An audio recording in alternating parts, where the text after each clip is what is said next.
So what do you do when you have an order that is high shipping cost, so much that it is no longer profitable? Hey guys, I'm Trevor with Ecommerce Paradise, and I help six-figure store owners scale to 7 figures, and also entrepreneurs that want to build a freedom-based lifestyle to build a high-ticket dropshipping business that will let them escape the 9-to-5. If you want more information, ecommerceparadise.com. So, I'm really excited to talk about this because it's a topic that happens fairly often with new stores, and even older stores. It happens a lot. Shipping costs can be so high with high-ticket dropshipping, and there's always an issue with shipping costs. So it can kill margins. That's just kind of the bottom line. So what you got to think about is when you have an order that is like, let's say it's, just for an example, it's around $2,000. The profit margin is like 25%, right? So it costs you $1,500. That's kind of average. But then you have shipping costs on top of that, and the shipping costs maybe are like $400 or $500 just to get the product out there. So if you sold it with free shipping and the supplier is going to charge you shipping, then there goes all your margin, and more often than not with these suppliers, they'll have like warehouses on the West Coast or something, and then someone orders from the far East Coast, like Florida or New York or something like that. It's just going to cost you insane amounts in shipping fees. And you get that shipping quote back from your supplier before you ship it, and boom, there's all your margins. So what do? Well, it sucks, but the first thing you can do is obviously just tell the customer, hey, look, the shipping costs are way higher than, we usually deal with, since you're so far away. We're not going to make any money on this order. So we're just asking if you can help cover half the shipping expense. And I usually just send them an invoice for half the shipping costs. So we at least make like, hopefully 10% on the order. That's the goal at the minimum. Usually you're going to have a discount anyways, and free gifts and all that stuff. So you can just bring up the fact that they already got a discount, that kind of stuff. And hopefully they're cool with it. Sometimes customers won't, sometimes they're going to just want to cancel the order and just cancel the order before they freak out. It's better just to like give them their money back than to try to, keep things going on and convincing them and stuff like that and pissing them off. Because oftentimes people might go and leave negative reviews and stuff like that. So that's why we don't capture payments until we've confirmed first that the order is profitable and that the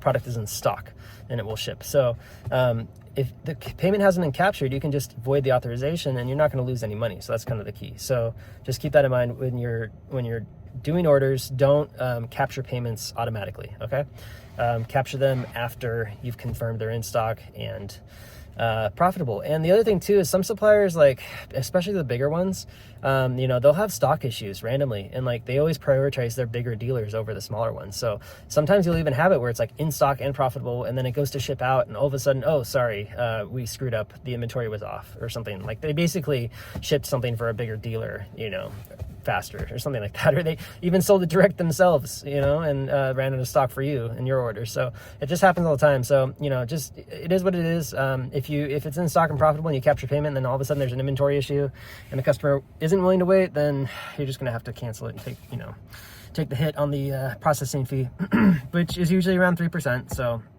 on a $2,000 order, that's like $60. So it is what it is. Just that's what happens in business. People cancel things sometimes for who knows what reason, usually it's like because they found a better deal somewhere else, or they changed their mind last minute or something, or whatever. Anyway, so that's their first option. The second option, or the thing you should probably do anyways, is to either one of two things: raise the price on the product, or add some sort of a shipping fee to checkout. Now, offering free shipping store-wide makes things really easy, especially in the beginning, because Google Merchant Center is going to ask you what your shipping costs are. And to get approved with Google Merchant Center, it's really easy if it's free shipping store-wide. You don't have to set up any, complicated filters or anything like that. Now, if you do have an issue where a supplier has a warehouse on the West Coast or on the East Coast, and so some states are going to end up costing insane amounts of shipping costs, you're going to want to set up some sort of thing in checkout to charge additional shipping costs for that particular supplier. If you want to still sell at that low MAP price, that minimum advertised price. The only other option is to raise the price slightly, but then you're going to lose sales in those states and areas where it's actually cheaper to ship it to, right? So it doesn't really make sense to do that. So what I usually do is, first, before I put a shipping cost in checkout that might deter people from buying, is I put something into the shipping policy that states that It's free shipping normally, but if shipping costs happen to be higher in your particular state, we may have to charge additional shipping fees, in order to ship it out to you, because it will basically eat all of our margin. And if you put it in your shipping policy, then you send it to the customer after the order, then they'll understand and they'll be like, okay, yeah, I just didn't see that. And there you go. But it's got to be in your website, and you should just put that in your shipping policies anyways, that we normally offer free shipping store wide, but in certain cases, shipping costs can be extremely high, especially if you happen to live in a place that's very far away from the warehouse where it ships, and the product is really, really big. And in that case, we try to at least help you by, eating half the shipping cost, but we're going to do our best, but we might have to charge you more money.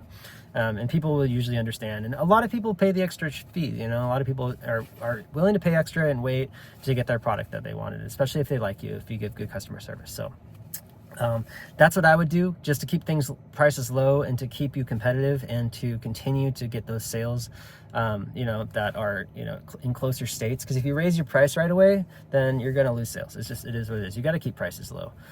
So I would just put that in the checkout, and it is what it is. Some people are going to think it's like a bait and switch or something like that. Just don't deal with people if they get dramatic. Just let them go.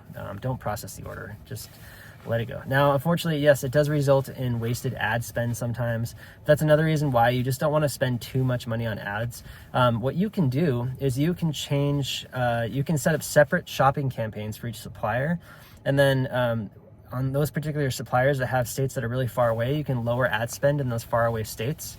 That kind of helps you to avoid eating so much, ad spend for like very low profits on certain suppliers. That's one cool hack you can do. And there's probably more things you can do, but that's pretty much the simplest way to deal with it.